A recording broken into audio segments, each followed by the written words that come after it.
নমস্কার দর্শক বন্ধু, আগামীকাল 31শে আগস্ট 2025 বঙ্গাব্দের 14ই ভাদ্র 1432 রবিবার। সূর্যোদয় ভোর 5টা 22 মিনিটে, সূর্যাস্ত সন্ধে 5টা 52 মিনিটে।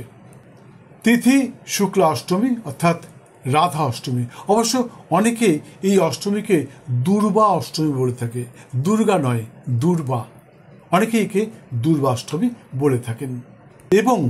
এবং এই অষ্টমী থাকবে রাত্রি 10টা 4 মিনিট পর্যন্ত, তারপর শুরু হবে শুক্লা নবমী।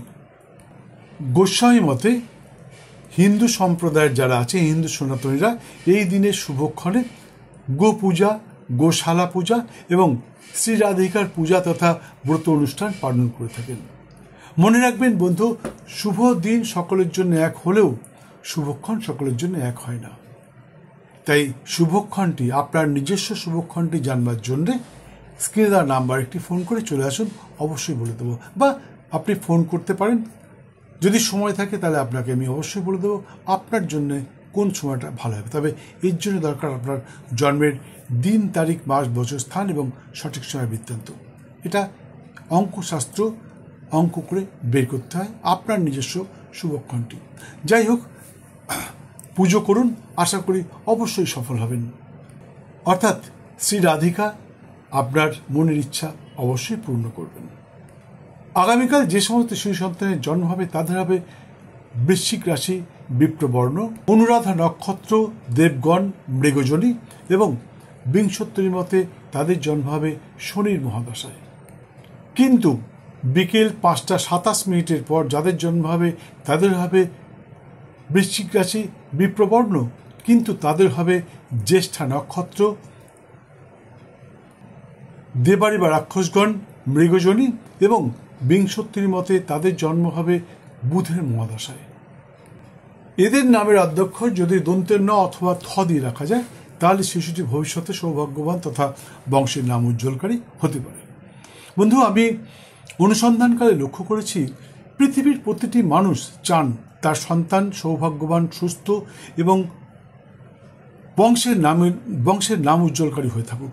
যার জন্যে মানুষ একটি বাচ্চাকে মানুষ করতে বহু অর্থ ক্ষয় করে, অনেক সময় নষ্ট করে, ভালো সমাজে নিয়ে যায়, ভালো স্কুলে ভর্তি করে, অনেক টাকা খরচ করেন। কিন্তু দেখা গেছে অনেকেরই সেই আশা পূর্ণ হয় না।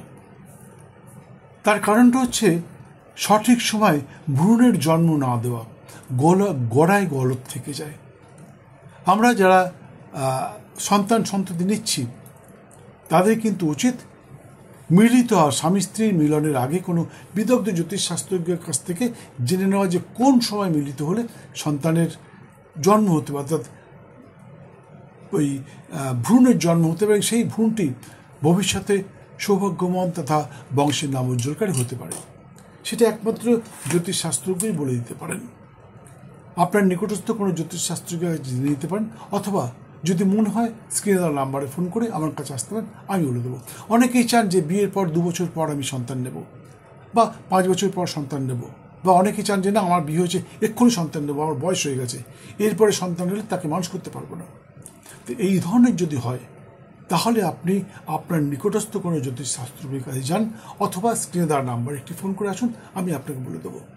তবে মাথায় রাখতে হবে এর জন্য আপনার জন্মের দিন, তারিখ, মাস, বছর, স্থান এবং সঠিক সময় বৃত্তান্ত প্রয়োজন। মনে রাখবেন, হাত, পা, মুখ, টিয়া পাখি, কার্ড, ফুল, ফল, সংখ্যা, বাবার নাম, মায়ের নাম, ঠাকুর দাদার নাম ইত্যাদি বলে জ্যোতিষ বিচার হয় না। পাথর বিক্রি করা যায়, একদম আপনাকে ভয় দেখিয়ে পাথর বিক্রি করা যাবে, কবচ বিক্রি করা যাবে, শেকড় বিক্রি করা যাবে, নানা রকম কিছু করা যাবে, কিন্তু সঠিক জ্যোতিষ বিচার সম্ভব নয়। সঠিক বিচারের জন্যে আপনার জন্মের দিন, তারিখ, মাস, বছর এবং সঠিক স্থান এবং সঠিক সময় বৃত্তান্ত প্রয়োজন। তাহলেই কিন্তু আপনার সম্বন্ধে সব কিছু বলে দেওয়া যাবে। আর যার জন্যে কোনো বিদগ্ধ জ্যোতিষশাস্ত্রের কাছে আপনাকে যেতে হবে, যিনি পাথর বিক্রেতা নন, আপনার ভবিষ্যৎ বক্তা, তার কাছে বলে দেবেন। আর এরপর এই ভ্রূণটি গর্ভস্থ হলে, সন্তানের ভ্রূণের জন্ম আপনার স্ত্রীর গর্ভে জন্ম হলে, বা আপনার গর্ভে জন্ম হলে, যদি আমার কোনো মা দেখে থাকেন তার গর্ভে জন্ম হলে, সেই শিশুটি যখন পুষ্ট হবে, ভূমিষ্ঠ হওয়ার সময় হবে, তখন কোনো বিদগ্ধ জ্যোতিষশাস্ত্রের কাছে যান, সেখানে যেয়ে জানুন কোন সময়, কোন দিনের কোন সময় শিশুটিকে গর্ভ থেকে, মাতৃগর্ভের থেকে সিজার করে অর্থাৎ অপারেশন করে ডেলিভারি করালে সেই সন্তানটি সত্যিকারের সুস্থ, সৌভাগ্যবান তথা বংশের নাম উজ্জ্বলকারী হতে পারে। সেই সময় আপনি ওই ক্রিয়াগুলো করুন। আমি বলছি আপনার সন্তান অবশ্যই সুস্থ থাকবে, সৌভাগ্যবান হবে এবং উপস্থিত বুদ্ধির পরিচয় দিয়ে বংশের নাম উজ্জ্বলকারী হবে, এতে কোনো সন্দেহ নেই। যাই হোক, ভিডিওটি সম্পূর্ণ দেখার জন্য অসংখ্য ধন্যবাদ। সুস্থ থাকুন, ভালো থাকুন, দিনটা আপনার খুব ভালো যাক। জয় মা। আরেকটা কথা, ওয়েবসাইটে দেওয়া আছে আমার সব কিছু, সেখানে আপনি লিখিত আকারে সব কিছু পাবেন। আর মনে হলে স্ক্রিনে দেওয়ার নাম্বারে একটু ফোন করে চলে আসুন, সব কিছু বলে দেবো। জয় মা।